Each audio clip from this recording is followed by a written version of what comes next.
This happens to me at least once a year. I get roped into doing an elementary school dance. Now, I do wedding receptions and, the adult parties.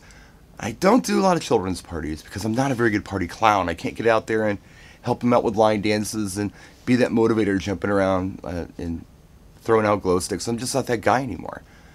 I was a long time ago, but I'm not anymore. But I don't do like the junior high dances or the high school dances at all because those kids have something to prove and there's a lot of tension between the faculty and parents and the students on the music and the content and the way they dance and all that. I just don't want to get involved.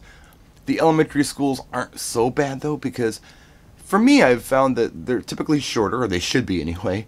2 hours is ideal. The one I'm doing tomorrow is 3 hours, which is DJ abuse, but we're going to do it. You need to keep a group active is the key I've found. So as many activities and line dances as you can do for these elementary school kids, the better. Because otherwise, all they're going to do is run around in circles for 2 or 3 hours, and that makes for a very long night. You can't expect little kids to just dance. Just go out there and make up their own thing and move around to songs for 3 hours. You think about the typical Disney movie. It's about an hour and 20 minutes long. There's a reason for that.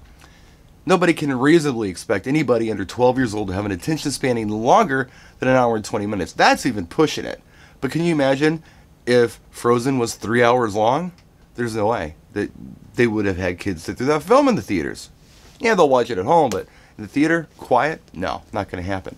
So it's chicken dance, it's hokey pokey, it's line dances, it's any Disney song from any Disney movie from the past 20 years or better. Because you got to remember, although they're not contemporary, they're watching these things on DVD repetitively at home. They've been their babysitter their whole life.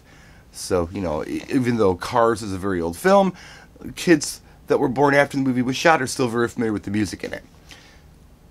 Musical chairs. That's a trick I learned last year. I thought, musical chairs, really? It worked really well. It burnt tons of time. The parents got involved. It was a great activity for elementary schools. The limbo is a great time burner as well. Do the limbo.